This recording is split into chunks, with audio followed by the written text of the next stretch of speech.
Hello, my name is Regan. I'm 22 years old and I attend to Anglo Ruskin University and study film production. Once upon a time in my life, I used to draw between the years 6 till I'd say about 11. And then when I went into college, I just kind of stopped as I felt that I wasn't really improving at all.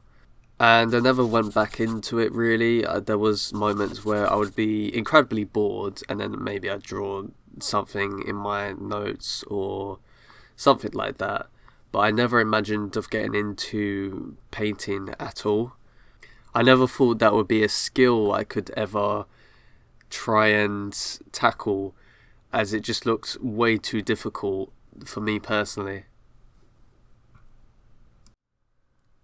Over the last couple of weeks, I've been researching David Lynch and his type of paintings, and I stumbled across a few that have inspired me to go for this kind of surrealistic town. And I've been motivated to try and push myself even further than I have ever done before. And hopefully it goes well.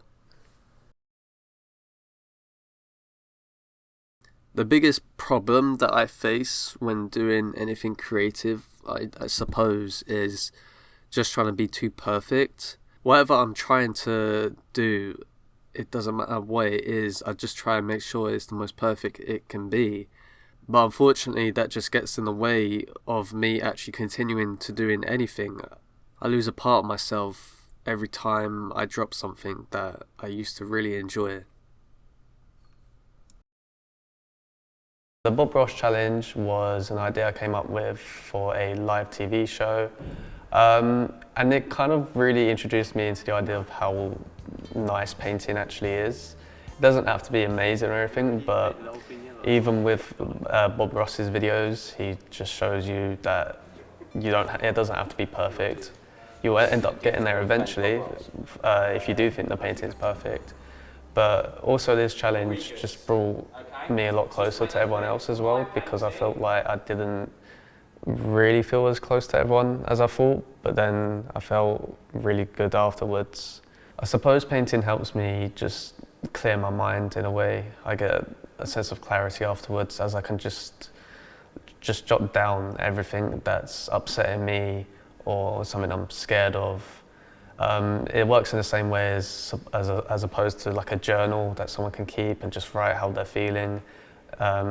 But yeah, it's basically just my own version of a journal. Other than Bob Ross, who is one of my favourite artistic influences, I really like David Lynch, as he really shows up his fucked up mind through his artwork and even his films. So I appreciate him a lot as a filmmaker and a painter. There's also this Polish artist, I'm going to try and say his name, Beksinski. He paints like these really surrealistic like cities and like statues, and they look really, really good.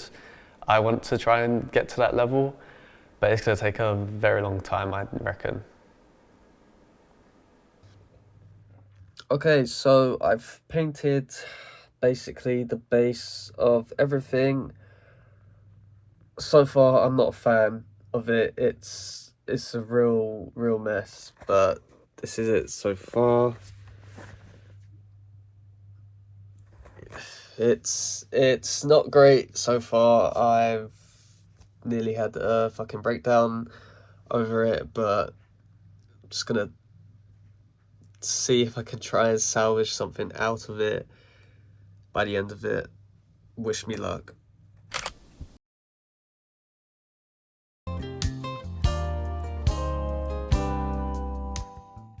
Hello and welcome to my show and tell, where I'm about to explain some of my strange paintings. Some of them I do like and some of them I think are absolutely horrible, but I think that's the process of what I'm trying to go through.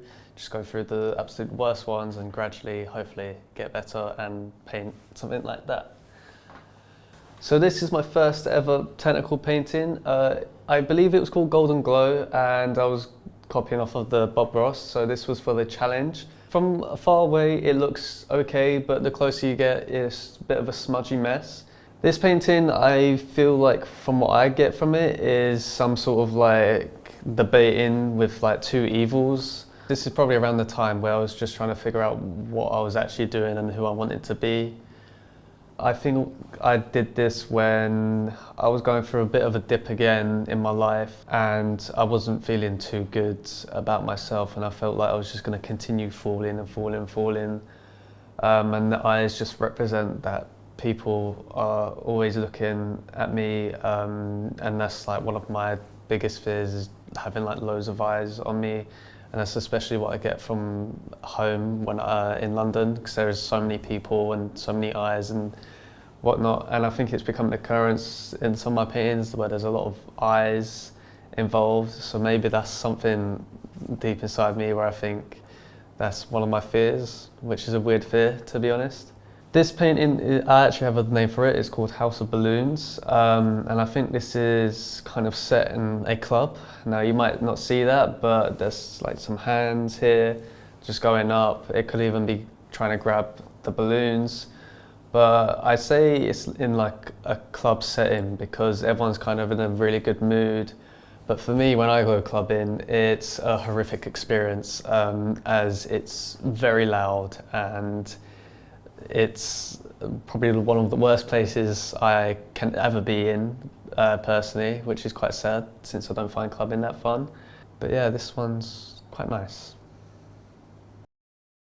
Once I finished this painting, I was really disappointed and I absolutely hated it. The reasons why I thought this is because I was trying to perfect it way too much. Whilst I was painting it, I kept breaking down and having moments of giving up. There are some things I actually do quite like about it. I like that I've attempted to try and do some lighting. I like the fact that I've done these cute little eye people. I think there's a story in each one of them. Even though I'm not particularly happy about the colour scheme, I think it is kind of cool in a way. I hope that I continue on and don't give up, because I feel like there is a lot of potential within myself to paint something that is very good. Maybe not to the standards that I think, but I guess I'll see. So far with my journey of painting, it's mostly disappointment inside, but at the same time, I feel like it's starting to speak to me a bit more. But I usually think that's everything with in terms of art, filmmaking and stories, is that most of the time people don't really like their work as much.